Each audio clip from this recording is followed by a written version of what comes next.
Olá, olá pessoal, sejam bem-vindos a mais uma aula da disciplina de Físico-Química aplicada à farmácia.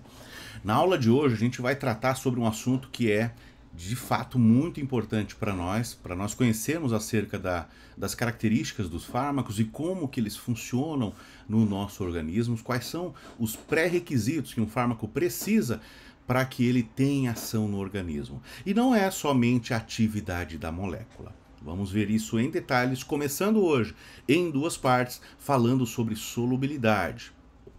Essa semana e semana que vem. E, antes de mais nada, já reitero, qualquer dúvida em relação à aula, pode pausar a aula e já colocar aqui nos comentários ou mandar diretamente para o nosso grupo lá do Telegram, tudo bem? A sua pergunta vai ser muito bem-vinda e respondida na medida do possível. E, pessoal, solubilidade de fármacos. O que a gente precisa conhecer sobre a solubilidade dos fármacos que influencia na sua atividade? Como que pode uma característica físico-química, que é a solubilidade, tá? Ela não é somente uma característica física, porém físico-química, haja vista que eu tenho componentes químicos que favorecem ou não a solubilidade de um determinado fármaco em um determinado fluido orgânico, tá? Ou um determinado fluido biológico. Pessoal, antes disso, a gente precisa compreender que os fármacos, eles precisam chegar no sítio de ação deles. Né? Uma determinada molécula química que é dotada de uma atividade farmacológica, ela precisa chegar diretamente lá naquele local onde ela vai agir. A gente diz que é o sítio de ação dela. Tá?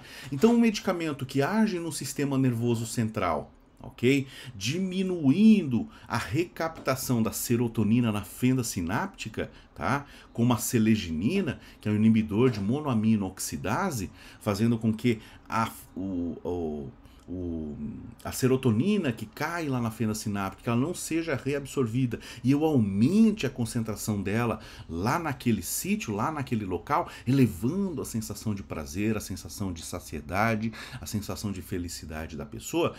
Essa seleginina, ela precisa chegar lá a partir das várias vias de administração. Né? Então, o que acontece? Eu preciso fazer com que ela passe por várias barreiras, passe por vários empecilhos, para que lá chegando ela consiga ter a sua atividade. Tá ok? É óbvio que quando eu falo de sistema nervoso central, eu falo também numa dificuldade maior ainda, que a gente vai ver depois, que a solubilidade do fármaco influencia. Né? A gente vai ver que fármacos que têm muita solubilidade em água têm de pobre capacidade de chegar lá no meu sistema nervoso central. Quando, do contrário, fármacos que têm pobre solubilidade em água chegam mais facilmente no meu sistema nervoso central. Tá ok? Mas a gente não precisa tratar somente de sistema nervoso central. Tá ok? Fármacos que agem no meu sistema periférico. Vamos pegar um exemplo aí. Vamos pegar um exemplo do diclofenaco. Né? A pessoa então ela teve uma luxação, estava praticando um esporte, teve uma luxação numa musculatura da perna, um processo inflamatório, e ela utiliza o diclofenaco nesse processo inflamatório. Então ela toma o diclofenaco via oral, um comprimido de diclofenaco. Esse comprimido, pessoal, ele precisa chegar lá naquele local de ação, que seria a musculatura, digamos, do quadríceps direito dela, tá? O que acontece? Ele precisa passar por todas essas barreiras, todos esses processos, para chegar na corrente sanguínea, ser distribuído na corrente sanguínea, tá? E distribuído na corrente sanguínea, ele vai ser distribuído por todo o organismo, porém, aonde ele perceber que existe processo inflamatório, ele vai agir naquele processo inflamatório, tentando minimizar ele ou, quiçá, talvez, bloquear ele, ok? A gente diz que, nesse sentido, os medicamentos... o diclofenaco também poderia ser administrado diretamente na pele, na forma de hemogel, né, ou diclofenaco dietilamônio, poderia. Ele também ainda precisaria penetrar na pele, né, para poder, adentrando a musculatura, agir localmente. Inclusive, nesse caso, até seria uma ação local. Então eu evito a ação do diclofenaco em outras partes do meu organismo onde ele não precisa interagir, né, colocando ele diretamente sobre o local que eu tenho o dano, ok? Sobre o local que eu tenho o dano. Seria uma concentração da atividade e isso é positivo. Principalmente para fármacos que têm muitos efeitos colaterais e muitas reações adversas. Quanto mais eu conseguir concentrar a atividade dele num determinado local, melhor. Os efeitos colaterais e as reações adversas vão ser minimizados, ok? Porque ele já não vai mais precisar circular por todo o organismo procurando um sítio de ação, procurando o local onde de fato está a inflamação. Ok? Então eu digo, pessoal, que o fármaco, para ter atividade, e para nós a grande maioria dos fármacos vão ter atividade depois de chegar na corrente sanguínea. Tá? Claro, existem fármacos que agem sobre a pele. Se eu pegar uma pomada, né, uma pomada com antibiótico, né, um sulfametoxazol mais trimetoprima na forma de pomada, uma sulfadiazina de prata, né, um óxido de zinco, tá ok? Até um diclofenaco de etilamônio, uma vitamina A, eles vão agir localmente sobre a pele, mas ainda assim eles precisam penetrar, nem que seja nas camadas mais superficiais, mas eles precisam penetrar. Tudo bem?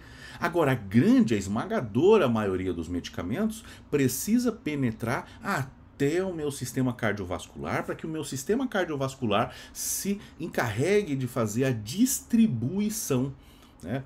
A distribuição desse princípio ativo pelo organismo, de forma que ele consiga chegar a um sítio de ação e lá nesse sítio de ação fazer a sua atividade.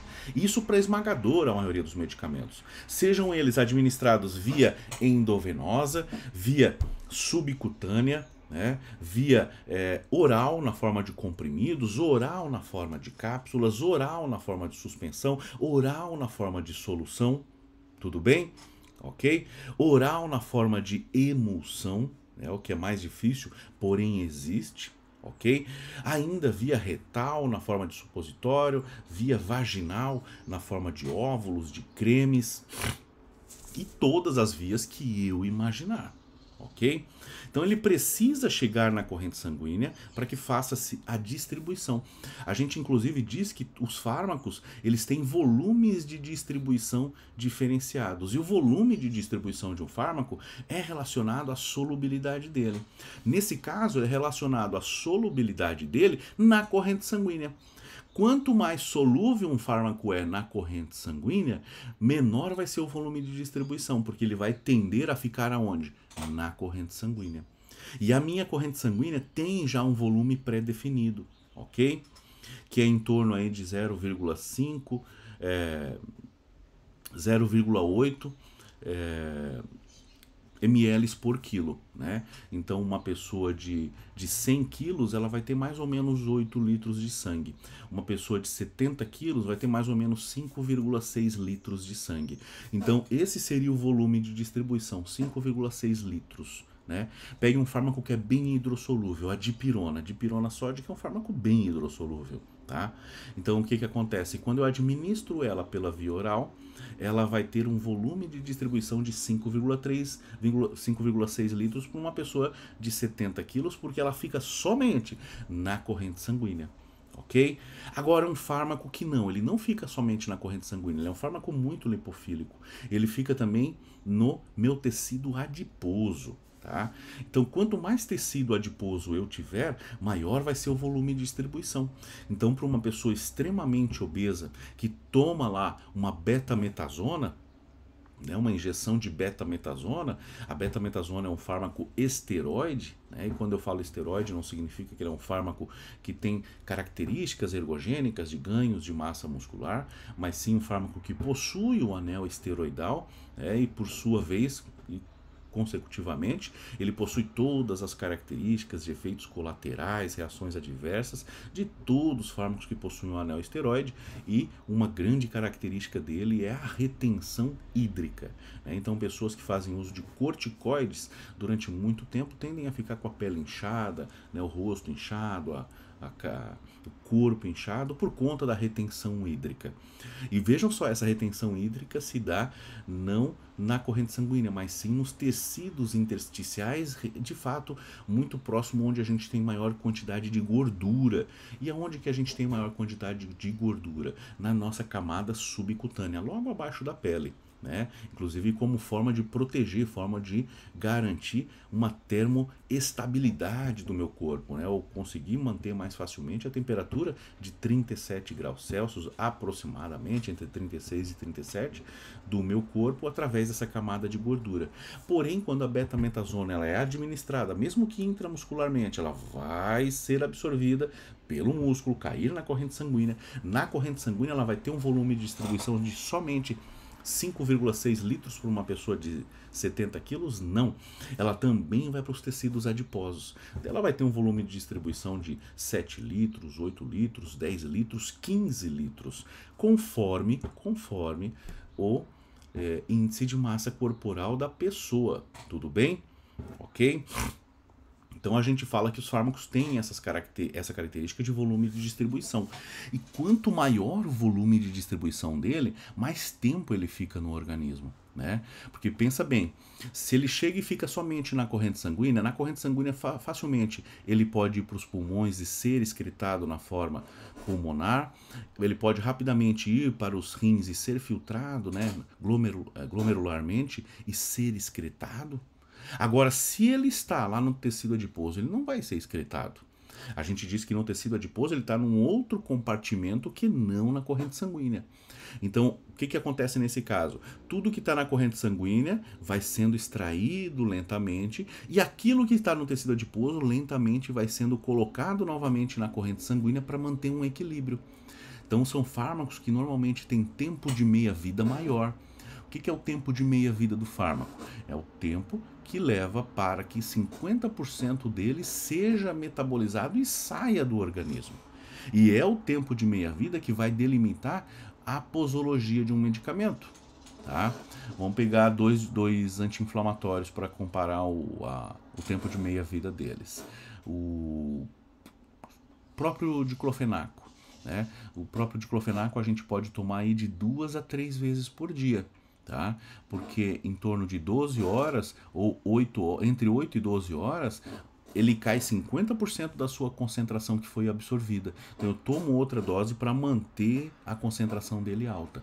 Agora, se eu já opto por outro anti-inflamatório, como o naproxeno, o naproxeno eu já tomo somente uma vez por dia, porque o tempo de meia-vida dele não é de 8 a 12 horas, mas de 24 horas. Em 24 horas, uma dose de 500 miligramas de naproxeno, que porventura tenha de fato chego na corrente sanguínea, ele vai estar pela metade, já diminuindo muito o seu efeito. Então eu tomo outra dose para que eu compense essa perda. Olha só, então eu vou empilhando as doses de forma que a concentração sanguínea ela chega um momento que ela fica sempre constante. E disso depende a solubilidade dos fármacos. Como eu falei, fármacos que são muito solúveis tendem a ficar somente na corrente sanguínea, ser excretados mais rapidamente. Tá?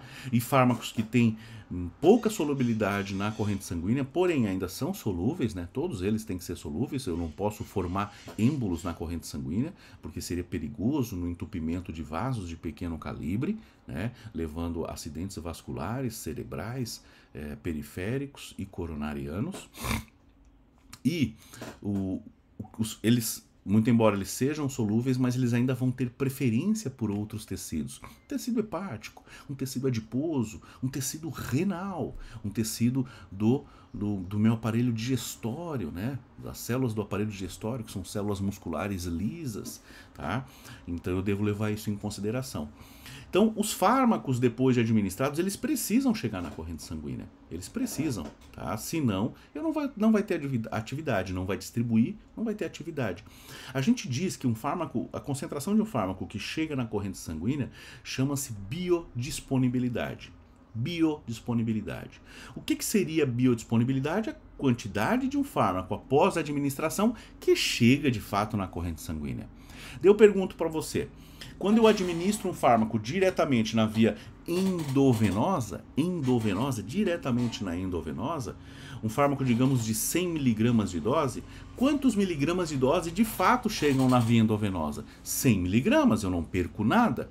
Então a biodisponibilidade endovenosa é de 100%.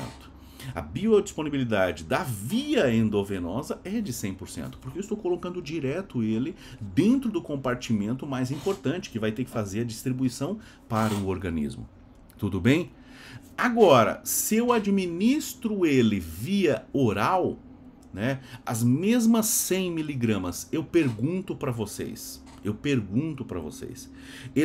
elas vão ser absorvidas, essas 100 miligramas, e chegarem na corrente sanguínea? Tá?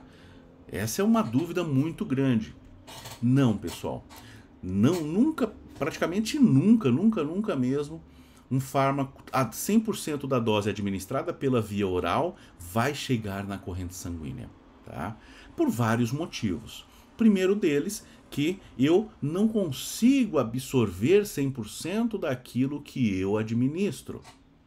Eu não consigo absorver 100% do que eu ingiro de alimentos, que eu ingiro dos macros, de carga proteica, de carboidratos, de gorduras, né? Eu não absorvo 100%.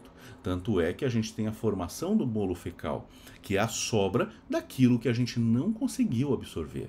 Não só a sobra daquilo que não dá para absorver, como os vegetais, né? Como os que têm parede de celulose, mas sim a sobra daquilo que não deu tempo de absorver. Tudo bem? Então o que acontece? Raramente vai ser de 100%. Tá, ok? E isso vai variar de fármaco para fármaco. O primeiro motivo é que eu não tenho tempo suficiente para absorver 100%. O segundo é que, muito embora eu possa absorver próximo do 100%, ele não vai diretamente para a corrente sanguínea. Ele passa pelo sistema porta-hepático, que é uma veia, uma grande veia que tem um plexo de vasos sanguíneos bastante grande, então ela absorve essa droga, absorve esses fármacos e já leva direto para o meu sistema porta, porque ele percebe que é uma substância química exógena e que essa substância química exógena precisa passar pelo fígado. Então eu digo que eu já tenho aí o meu metabolismo de primeira passagem. Porque a primeira passagem que a droga faz, quando chega na corrente sanguínea, passando pelo fígado e lá no fígado já perdendo um grande percentual daquela dose que foi administrada. Tá? Pode-se dizer aí que de uns 100 miligramas que foi administrado pela via oral através de um comprimido, tá? 70 a 80% seriam de fato absorvidos, então 70 a 80 miligramas, e desses 70 a 80 miligramas eu ainda perderia mais ou menos uns 10 miligramas lá no metabolismo de primeira passagem, fazendo com que a dose final que sobrasse para mim fosse entre 60 e 70 miligramas de fato na corrente sanguínea. Isso vai variar de fármaco para fármaco. Tá? Porém, quando se estuda a cinética dos fármacos, né, a farmacocinética, que é a velocidade de dissolução, velocidade de absorção, velocidade de distribuição e velocidade da ação, eu já levo isso em consideração. Eu sei que eu preciso de uma determinada concentração do fármaco na corrente sanguínea para que ele tenha atividade. Eu faço a determinação dessa concentração com base numa pessoa de peso, de estatura mediana, em torno de 70 a 75 quilos. Então eu já corrijo a minha dose. Eu preciso que 50 miligramas chegue na corrente sanguínea. Só que eu sei que após administrar, mais ou menos 30 miligramas se perdem. Então eu não vou administrar 50 miligramas porque eu vou chegar de fato somente 20. Então eu administro 50 mais 30, aqueles 30 que vão se perder. Então eu administro 80 miligramas sabendo que 30 vão se perder no metabolismo de primeira passagem e vão se perder também no processo de absorção. Tudo bem? Essa seria a biodisponibilidade. Então a biodisponibilidade é a quantidade de fármaco que chega na corrente sanguínea após a administração. E eu preciso ter isso muito bem definido e a fisicoquímica do fármaco vai me dar indícios de como e quanto que ele chega na corrente sanguínea. Tudo bem? É importante considerar, pessoal, que é importante, já sabendo que os fármacos não são 100% absorvidos quando administrados pela via oral, que eles precisa obrigatoriamente passar por alguns passos após a administração oral. Tá? Um fármaco que é administrado pela via oral na forma de comprimidos, tá? E lembrando a vocês que um comprimido ele não é feito para você mastigar ele, a menos que ele seja um comprimido mastigável. Um comprimido não é feito para você colocar embaixo da língua achando que ele vai agir mais rapidamente, a menos que ele seja um comprimido sublingual. Então, tudo bem? Então, um comprimido ele é feito para ser administrado de forma íntegra, inteiro, tá? Com aproximadamente 200 ml de água, um copinho pequeno de água. Para a gente ter um volume, mas eu consigo, professor, engolir um comprimido sem precisar de água. Há o erro das pessoas que acreditam que elas tomam a água com o medicamento achando que ela somente ajuda na deglutição. Mas não, muito pelo contrário. Se toma o medicamento com a água, tá? Ou o líquido de sua preferência, né? Óbvio, sem bebida alcoólica, claro, mas digamos com suco, né? Com refrigerante, algumas particularidades ainda devem ser consideradas, né? Não posso tomar alguns medicamentos com suco, porque senão forma quelato insolúvel, o medicamento não é absorvido. Por isso que o ideal, na dúvida, é sempre com água. Mas eu gosto de suco. Toma o medicamento com água e depois você toma o suco. Tá? Depois de um tempo você toma um suco. Ou primeiro toma o suco e depois espera uns 30 minutos para tomar o medicamento com água. Agora, eu preciso dessa quantidade de água justamente por conta desses passos que são necessários. Um medicamento ele está no estado sólido. No estado sólido eu preciso fazer com que esse comprimido, primeiro, se desintegre, ele se desintegra formando agregados menores, e depois ele se desagrega, saindo desses agregados menores, ficando uma massa pulvérea mesmo, pozinho. Ali eu vou ter a separação dos pós, que são dos excipientes, e o pó, que é o pó do princípio ativo. Tudo bem? O pó que é do princípio ativo. Pensa num comprimido de paracetamol, que é aquele comprimido oblongo, assim, maiorzinho, de 750 miligramas, porque tem uma dose bem grande. Né? Então é um comprimido que chega facilmente a 1 grama de peso. Então, administrando ele com água, a água vai ajudar nesse processo dele desintegrar e desagregar, facilitando a solubilidade do paracetamol. E ele precisa ser solúvel, pessoal. Se ele não for solúvel, ele não vai conseguir chegar próximo das membranas do meu organismo de absorção, que já começam no estômago e depois passam pelo intestino, principalmente o intestino delgado, é um excelente sítio de absorção de nutrientes e medicamentos, né? E princípios ativos. Ele não vai conseguir chegar intimamente nessa membrana e perpassar essa membrana. Ele não consegue. Tá? A gente não consegue absorver nada no estado sólido. Tudo que a gente administra pela via oral tem que formar um líquido. Um líquido tem que ser solúvel. Para, sendo solúvel, ele conseguir transpor as bicamadas lipídicas, as membranas celulares que a gente tem e chegar lá no plexo de vasos sanguíneos que dá o acesso à corrente sanguínea. Tá? Isso para alimentos, para medicamentos, para tudo que você ingerir pela via oral, ok? E considerando isso, pessoal, eu devo saber que os fármacos eles são ácidos fracos ou bases fracas. Sendo ácidos fracos ou bases fracas, eles são, antes disso, eles são substâncias orgânicas, tá? Substâncias orgânicas mais hidrossolúveis e substâncias orgânicas mais lipossolúveis, né? Um exemplo de um fármaco orgânico hidrossolúvel, o ácido acetil salicílico, né? Ou propranolol, né? Um beta-bloqueador não seletivo. Ó. Ou ainda vamos pegar, digamos, adipirona, já falei, ácido acetil salicílico, propranolol, o paracetamol também é bem hidrossolúvel, tudo bem? E agora vamos pegar nos lipossolúveis. A dexametasona, a digoxina, o nimodipino, todos os medicamentos que agem no sistema nervoso central são bem lipossolúveis, tá? Não importa, hidrossolúvel ou lipossolúvel, ele precisa solubilizar nos fluidos orgânicos do meu trato gastrointestinal para que, chegando próximo à membrana, né, da bicamada lipídica da parede intestinal, ele seja absorvido. Se ele não solubilizar, ele não vai ser absorvido. Por isso que tomar aqueles 200 ml de água é importante, porque ela favorece a solubilização. Tá? Eu tenho um meio líquido que vai favorecer a solubilização. Ah, professor, mas eu acabei de almoçar e eu já tenho muita coisa no meu estômago, mas tem líquido. Porque vocês têm que lembrar, né, lá da química básica, que as substâncias em meio líquido, elas solubilizam até o seu ponto de saturação. Se eu tenho pouco meio líquido, eu vou fazer com que o fármaco rapidamente sature nesse meio líquido e ele perca, a capacidade de solubilizar. E isso é extremamente prejudicial quando se trata em ação do medicamento. Vejam só, um medicamento ele é eficaz contra uma determinada doença, mas se ele não for absorvido e chegar no sítio de ação, ele não vai ser eficiente.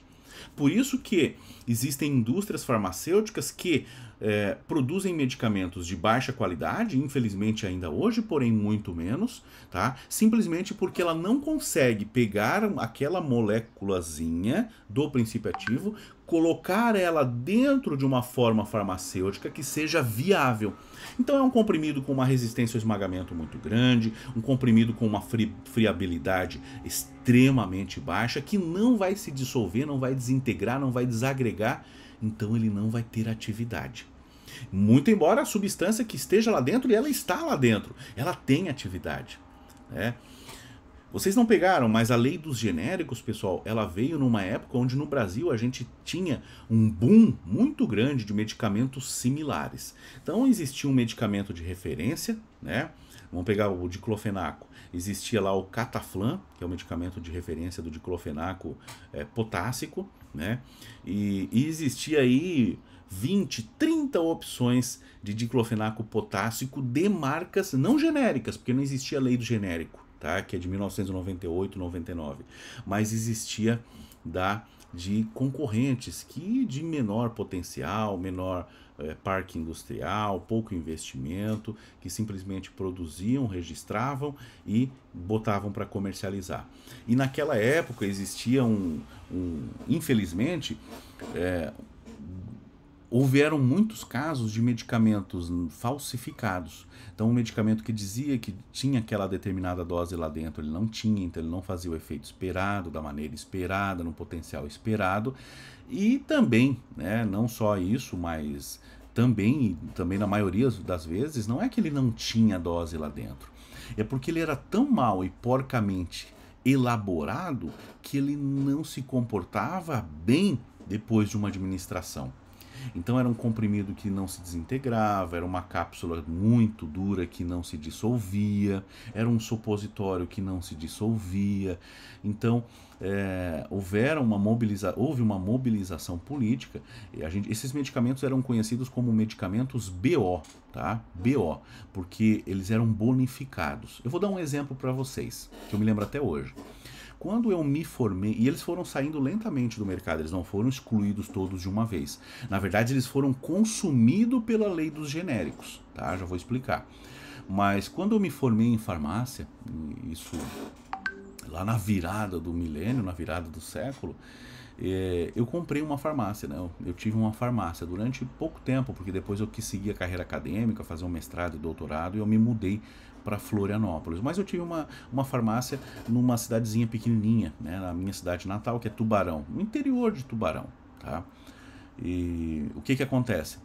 Eu me lembro que uma caixinha de diclofenaco, olha só, me lembro dos valores até hoje. Uma caixa de diclofenaco potássico do Cataflam, tá? Uma caixa do Cataflam custava na época, com 30 comprimidos, custava R$14. R$14. Para mim, né? Preço de compra do proprietário da farmácia, R$14. E só que a pessoa que vendia o Cataflam também, ela tinha uma pastinha que mostrava outras opções dos bonificados. Daí existia um bonificado de uma marca que nem existe mais, né? Tinha um bonificado de uma marca que nem existe mais. E ele vendia para mim, tá? Vendia para mim uma caixa de 30 comprimidos de Cataflam, que daí era um nome comercial deles lá, igual de clofeno, igual o Cataflam, por R$ 2. Uma caixinha por R$ 2. E além disso, a cada caixinha que eu comprasse com 30 comprimidos dessa nova marca, eu ganhava uma solução gotinhas daquele anti-inflamatório de 20 ml. Olha só. Então eu me lembro que se eu comprasse o Cataflam a R$ 14, eu vendia mais ou menos ele, vamos botar, era em torno de 43% lucro, mas vamos botar aí que eu vendia ele mais ou menos a R$ 25, 25, tá? E eu tinha ele na minha farmácia. Eu tinha sempre algumas opções, porque as pessoas chegavam lá, às vezes elas queriam Cataflam, elas não pediam outro diclofenaco, elas queriam Cataflam. Então eu tinha lá e vendia 25. Porém, esse outro que eu comprava a R$ 2, eu vendia ele a 12. Olha só, eu tinha um lucro aí de 500%, só nele. Eu vendi ele a 12 e o gotinhas do Cataflam, né, ele custava no valor de venda R$ 18. E o que eu tinha ganho de graça, eu vendia a R$ 10 também. Então eu ganhava 10 mais 12, R$ 22, tendo gastado só R$ 2 para comprar aquela caixa de diclofenaco bonificado. Olha só, tá? Porém, assim, era visivelmente de pior qualidade. Até a caixinha dele, assim, não era uma caixinha durinha, era uma caixinha mole, sabe? Não, era um horror, era um horror. Só que era comum na época, né? As pessoas, inclusive, chegavam na farmácia e diziam assim, eu quero bonificado, tá? Eu quero bonificado. Porque sabiam que era bem mais barato do que os medicamentos de referência. Então no Brasil se criou a lei do genérico. E a lei do genérico ele trazia o nome do princípio ativo, não mais nome de marca, porque as grandes marcas diziam que uma boa parte do valor dos medicamentos era efeito de propaganda que eles precisavam fazer para que o medicamento circulasse de forma suficiente para que ele pudesse ter lucro. Então essa era a desculpa deles. Então criou-se a lei do genérico, onde não teria propaganda, né? E o preço seria muito semelhante ao preço dos bonificados.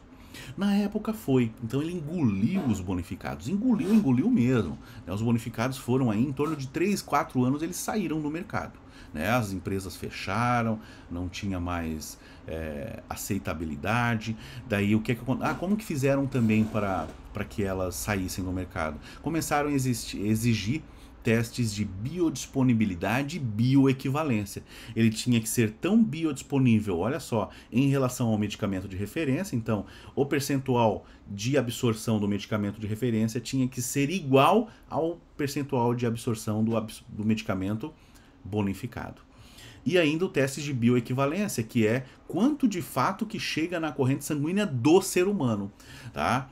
Na época, esse teste para cada apresentação farmacêutica custava em torno de R$ 1 milhão. Então as empresas não tiveram perna para fazer isso, não tiveram, né? E elas foram engolidas, saíram do mercado. Isso foi um saneamento, né? Um saneamento, uma limpeza do mercado. E foi bom, em parte. O problema é que daí depois, com o passar dos anos, né, o custo o Brasil funciona dessa maneira, infelizmente, os medicamentos genéricos hoje estão tão caros quanto os medicamentos de referência. Inclusive, muitas vezes o preço deles é superior ao medicamento de referência, né? Porque hoje eles já ganharam popularidade, ganharam solidez no mercado, então muitas pessoas optam pelo genérico em relação ao medicamento de referência, tá? Então vejam bem, ainda considerava nessa época a biodisponibilidade e bioequivalência, né? E isso é importante. Ainda hoje se faz isso, tá? Para um medicamento poder chegar no mercado, ele precisa fazer testes de biodisponibilidade e bioequivalência, e obviamente que hoje isso custa mais do que R$ 1 milhão para cada apresentação farmacêutica, tá? Então a solubilidade é um fator preponderante, tá? E nessa época a solubilidade era um fator preponderante, não só em relação à atividade, mas muitas vezes a formulação era tão porcamente desenvolvida que ela não conseguia adquirir a solubilidade suficiente para ter atividade, transpor a bicamada lipídica e ter atividade. Tudo bem? Pessoal, algumas características dos fármacos favorecem a sua solubilidade, né? Algumas características da própria molécula favorecem a sua solubilidade. Tá? Quanto menos anéis, melhor, mais solúvel. Quanto menos anéis aromáticos, mais solúvel ainda. Tá? Alguns grupamentos funcionais favorecem a solubilidade naturalmente. Tá? Favorecem a solubilidade naturalmente. Exemplo, ácidos carboxílicos. Os ácidos carboxílicos vão favorecer muito a solubilidade, né? Pena que aqui a gente não tem um quadrinho, mas é o C-O-O-H. Por que ele vai favorecer a solubilidade? Porque ele ganha carga, né? Quando no meio líquido, ele ganha carga, ele tende a ganhar carga, tá? Então o C-O-O-H, nesse OH aqui de baixo, o hidrogênio ele se dissocia, o oxigênio fica com carga negativa. Se ele fica com carga negativa, o que vai acontecer com essa carga? Ela tende a se estabilizar. Como que ela vai se estabilizar, professor? Ela vai fazer ponte de hidrogênio. Com quem? Com a água do meu fluido gastrointestinal. Tudo bem? Ela vai fazer uma ponte de hidrogênio com a água do fluido gastrointestinal. Olha só que legal. Por isso que todos os ácidos carboxílicos, eles têm uma melhor solubilidade em água do que a mesma molécula sem ácido carboxílico, ok? Ainda considerando, todos os anti-inflamatórios não esteroidais têm ácido carboxílico na sua estrutura. Diclofenaco potássico, diclofenaco sódico, ibuprofeno, indometacina, nimesulida, naproxeno, já falei, diclofenaco, ácido acetil salicílico, ó, ácido acetil salicílico.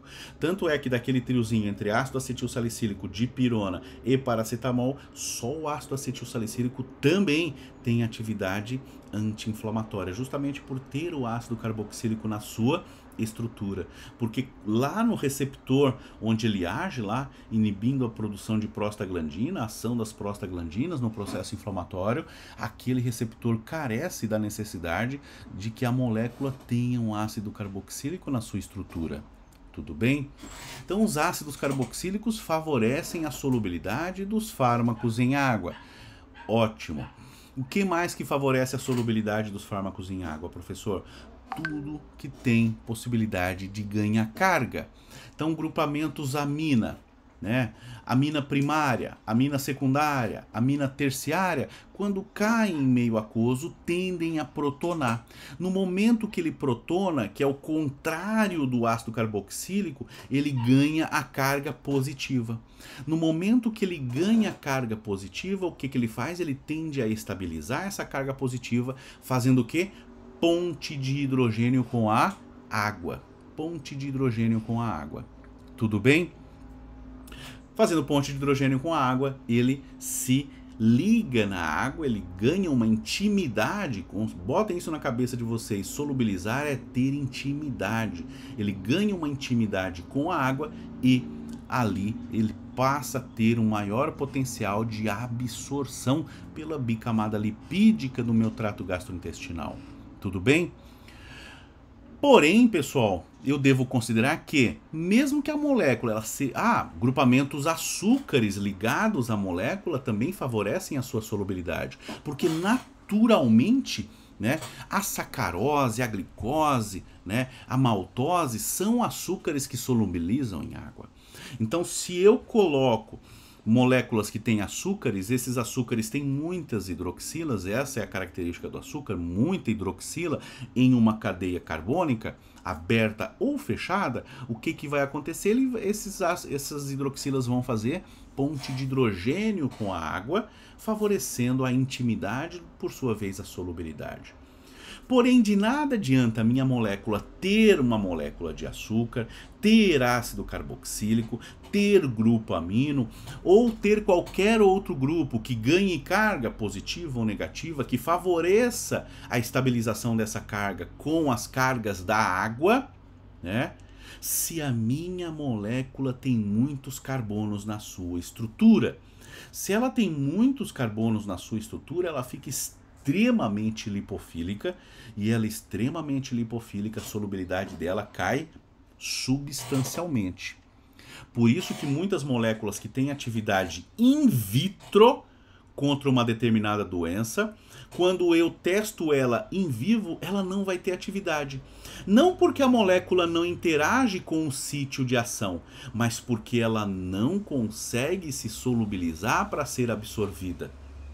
Professor, então por que não coloca diretamente ela na corrente sanguínea? Olha só, porque na corrente sanguínea a biodisponibilidade já é de 100%. Porque eu não posso colocar nada oleoso na corrente sanguínea.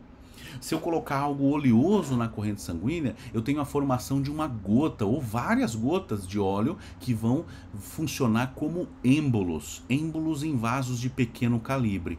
Então, se essa gota de óleo ela vai para um vaso de pequeno calibre que irriga, oxigena uma parte do cérebro, aquela parte do cérebro vai morrer por hipóxia, por isquemia, por falta de oxigenação.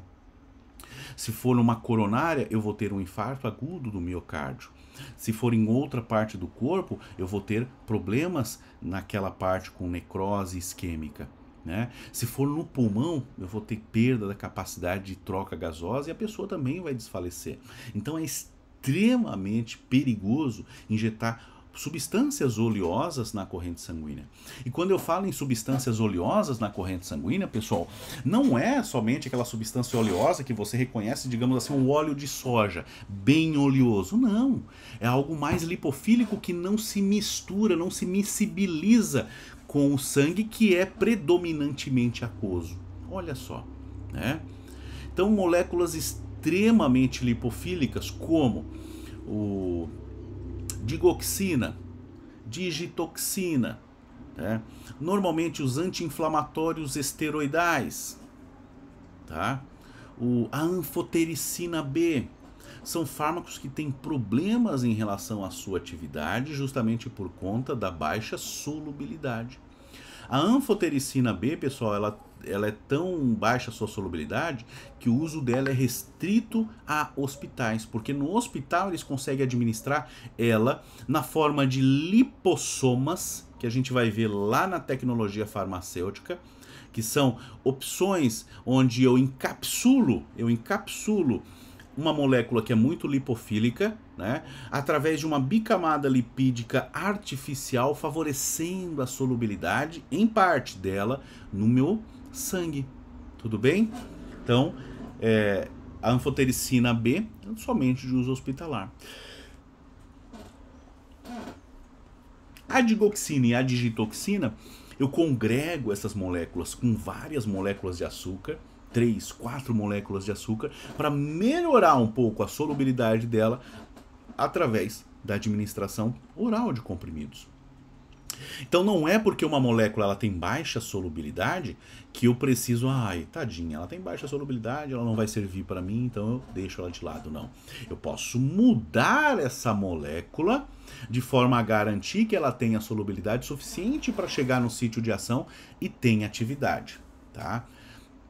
Então a gente estava vendo funções que favorecem a solubilidade. Ácido carboxílico, inegável, né?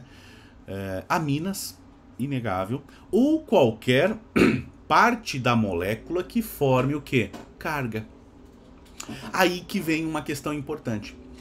Quando a gente fala de fármacos, eles são ácidos fracos ou bases fracas. Mas na maioria das vezes a gente transforma esses ácidos fracos e bases fracas em sais. Por que a gente transforma o diclofenaco, que tem atividade, no diclofenaco de potássio? Diclofenaco de sódio, diclofenaco de etilamônio, diclofenaco resinato, né? Por quê? Por que eu não deixo ele na forma ácida que ele é? Porque ele é um ácido fraco. Por que eu transformo ele num sal? Porque um sal é um sal, um ácido é um ácido. Tudo bem? Um sal se dissocia, um ácido nem sempre se dissocia. Tá? Por que eu transformo boa parte dos fármacos em sais? Cloridrato de salbutamol, cloridrato de propranolol, cloridrato de atenolol. Por que eu transformo num sal? É bom quando a gente está presencialmente que eu faço essa pergunta e ela já foi respondida.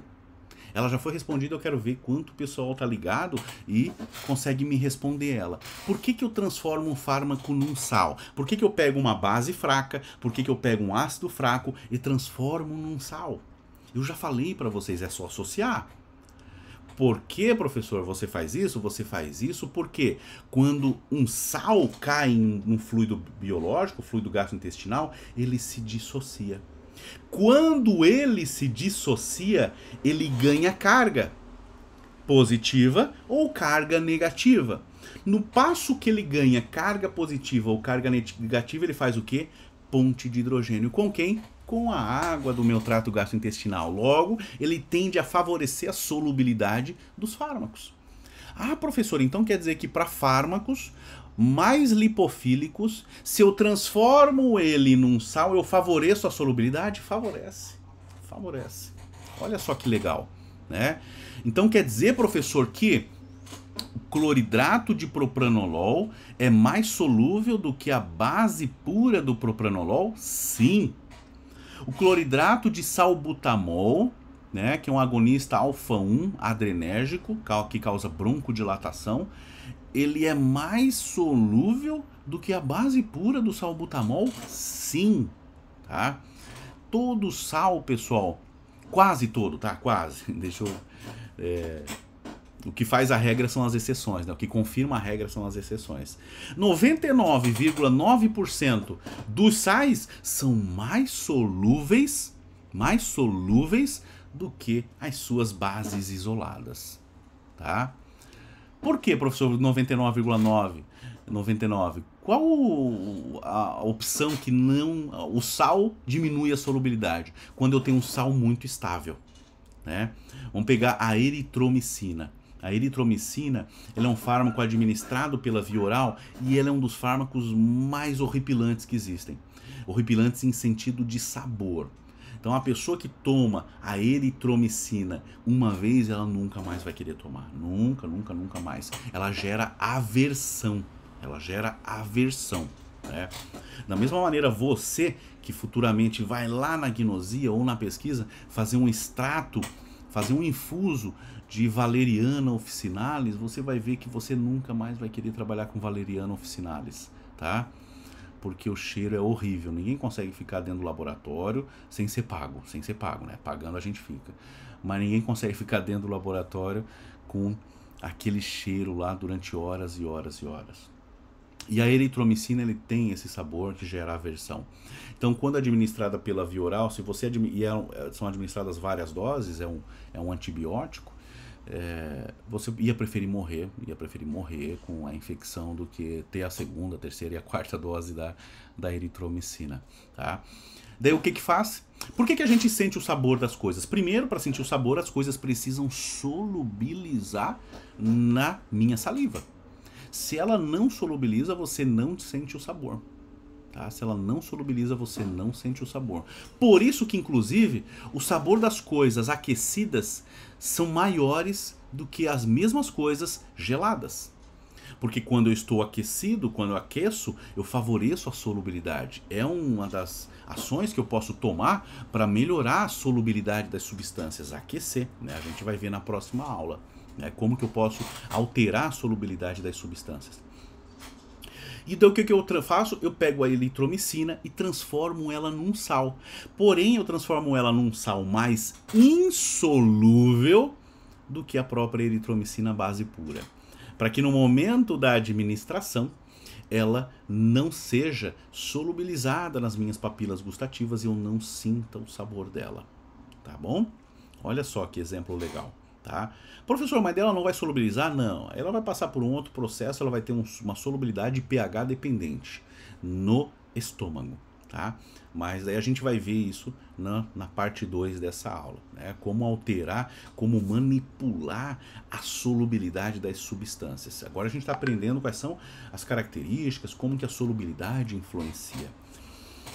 Um aspecto interessante que você provavelmente não sabe, provavelmente pensa errado.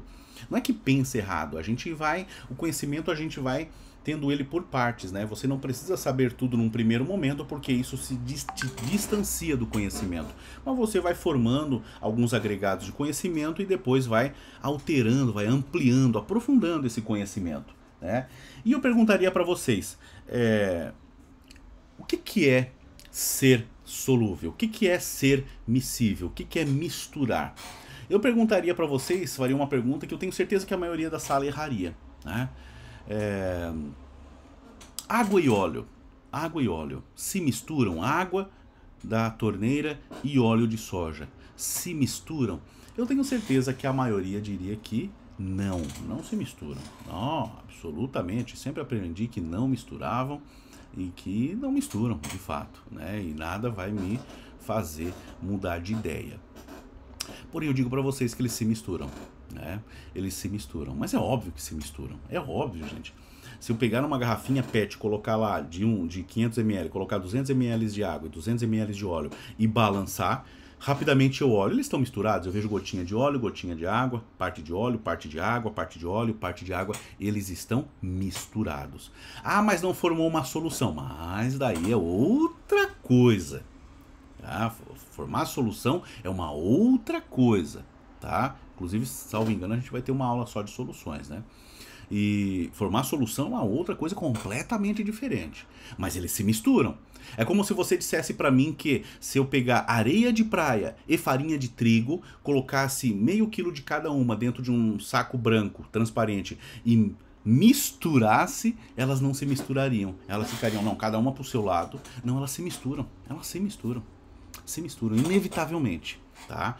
Elas não formam uma solução homogênea, tá? Não formam uma solução homogênea, não formam uma fase homogênea, porque no caso seria sólido. Sólido com sólido formaria uma fase sólida homogênea. Não formaria, mas se misturariam, tá? Então cortem isso da cabeça de vocês. Professor, mas se ele se mistura, por que ele separa depois? Porque eu falei que para vocês a solubilização ela é gerada a partir da intimidade, né? O óleo não tem intimidade pela água e a água não tem intimidade pelo óleo. Eles não ficam grudadinhos, eles não ficam juntinhos, né? Eu digo que que eles se misturam, porém, pela falta de intimidade, eles não se miscibilizam. Miscibilizam. Chama-se miscibilizar. M-I-S-C-I-B-I-L-I-Z-A-R. Miscibilizar. O que é miscibilizar? É ter uma intimidade tão grande de dois corpos, duas substâncias completamente distintas, que quando elas se unem, elas formam um só. Olha só, isso é intimidade, isso gera solução, isso gera solubilização, isso gera intimidade e miscibilização. Podem se misturar, mas não se miscibilizam. Tudo bem? Podem se misturar, mas não se miscibilizam. Porém, para os medicamentos serem absorvidos, eles precisam se miscibilizar para poder chegar na membrana do meu trato gastrointestinal e transpor aquela camada. Então ele precisa ter um processo de miscibilização, tá? Claro, a gente vai ver na próxima aula que existem diversos fatores que podem ser alterados na molécula. Desculpa, pessoal, na molécula ou na formulação de forma a favorecer isso. O que eu quero hoje que vocês entendam são essas características e aprofundamento do que é uma solução, do que é miscibilizar, né? Quais fatores intrínsecos à própria molécula podem influenciar nesse processo de solubilização, tá? Mas eu digo para vocês, a situação fica pior. A molécula, quando ela está na forma de sal, ela cai no trato gastrointestinal, se dissocia, ganhando carga. Quando ela ganha carga, ela faz ponte de hidrogênio com água. Quando ela ganha carga e faz ponte de hidrogênio com água, ela se solubiliza, tá? Então quer dizer que, professor, que molécula ganhar carga é bom para solubilidade? É bom para solubilidade, de fato é bom para solubilidade. Sempre, sempre, sempre, né? Se você futuramente está trabalhando numa indústria, trabalhando numa farmácia que faz manipulações mais profundas e uma substância que vocês querem trabalhar não está solubilizando, você pode transformar ela num sal. E transformando ela num sal, você consegue melhorar a sua solubilidade. Porém, tem um problema quando ganha carga. Quando ganha carga, não consegue transpor a membrana lipídica do meu trato gastrointestinal. Por quê? Porque a carga fica retida na membrana. Lembrem-se, a minha membrana da bicamada lipídica das paredes do meu organismo, ela tem a cabeça polar, né, uma cabeça hidrofílica e uma cauda apolar. Então ela tem uma cabeça e uma cauda, depois outra cauda e outra cabeça. Então, por isso que a gente chama de uma bicamada lipídica, tá? Uma cabeça polar e cauda apolar. Se existe polaridade ali, polaridade positiva e polaridade negativa, é uma molécula anfifílica que reúne nela própria características hidro e lipofílicas, qualquer carga que tenda a passar ali, ela fica retida. Ela fica retida. Então, a molécula que ganha carga, ela solubiliza melhor, só que para ser absorvida, ela precisa perder essa carga. Olha só, pessoal. Mas ela perde a carga, tá? Ela perde. Como que ela perde? Num passo que ela faz a ponte de hidrogênio, né? Então, peguem ali o diclofenaco potássio. Onde está o potássio nessa molécula do diclofenaco? Lá no ácido carboxílico, né? C-O-OH, K. Tá? Quando ele cai na água, vira K+, O-. O O- solubiliza, faz ponte de hidrogênio com a água, continua solubilizado e aí é absorvido. Tudo bem? Só que esse processo ele passa por um equilíbrio. Por isso que demora para absorver, demora um tempo para absorver. Porque só vai absorver aquilo que está sem carga. E como é uma reação, pessoal, existe uma estequiometria entre a parte o conjunto de moléculas que estão com carga e o conjunto de moléculas que estão já sem carga, né? As moléculas sem carga vão sendo absorvidas, vai diminuindo a concentração delas, daí essas daqui vão passando para cá e vai sendo absorvido, né? Vai sendo absorvido, até chegar ali a um percentual aceitável de absorção de 70%, 80%, 90% de absorção. Tudo bem? Tranquilos? Então entendam isso. A molécula precisa ganhar carga muitas vezes para solubilizar, porém ela precisa perder essa carga através da estabilização com o hidrogênio da água, né? Ou com alguma outra molécula, normalmente é oriunda da própria água, para favorecer a passagem dela pela bicamada lipídica, ok? Tudo bem? Tranquilos nessa primeira parte?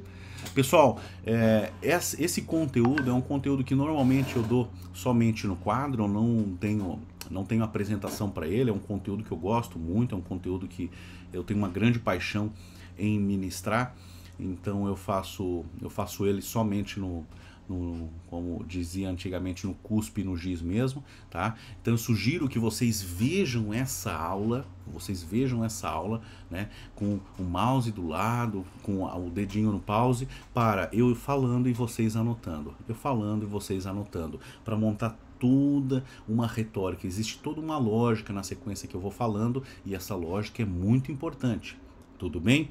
Ok? E dúvidas, coloquem aqui abaixo nos comentários, tá? Dúvidas, coloque aqui abaixo nos comentários. Se você colocar a sua dúvida aqui no comentário, a sua dúvida já vai valer como a sua chamada, ok? E também, se tiverem dúvidas posteriores, encaminhem lá no nosso grupo do Telegram. Elas são sempre muito bem-vindas. Eu tenho recebido poucas dúvidas, né? Eu espero que as pessoas, então, estejam compreendendo 100% ou próximo disso do conteúdo que a gente tem ministrado, ok?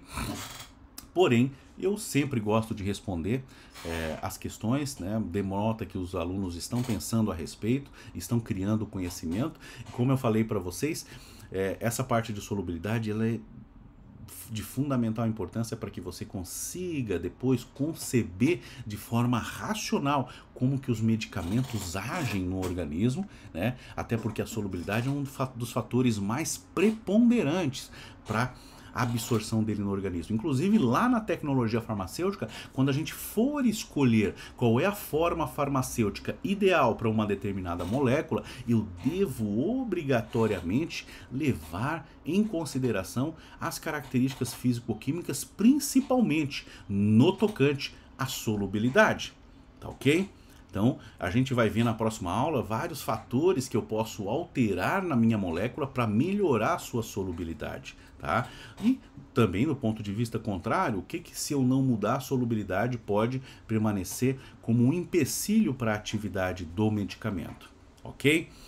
E como pré-requisito para a chamada dessa aula, eu quero que vocês coloquem aqui nos comentários, tá? Uma molécula extremamente lipofílica. Não, e eu também quero o seguinte, podem colocar uma molécula extremamente lipofílica, né, moléculas que têm problemas de solubilização mesmo, tá? E não precisa explicar, só colocar molécula, eu conheço quase todas que tem esse problema, tá? Moléculas de princípios ativos, né? Não só qualquer tipo de molécula, mas princípios ativos farmacológicos. Mas eu quero que você coloque aqui também já a sua dúvida do que você acredita que pode ser digamos assim, o foco da nossa continuação dessa aula, né? Já comecem a pensar em quais são os requisitos que eu posso utilizar para melhorar a solubilidade das substâncias, melhorar a solubilidade dos fármacos para que eles passem a ter ação ou melhorem a sua ação, né? Eu posso inclusive melhorar a ação de um fármaco através da alteração da sua solubilidade. Então coloca aqui nos comentários, né, o que você acredita que sejam pré-requisitos que melhorem a ação dos medicamentos no tocante à alteração, à mudança na sua solubilidade, ou qualquer outro tema relacionado à solubilidade de fármacos, tá?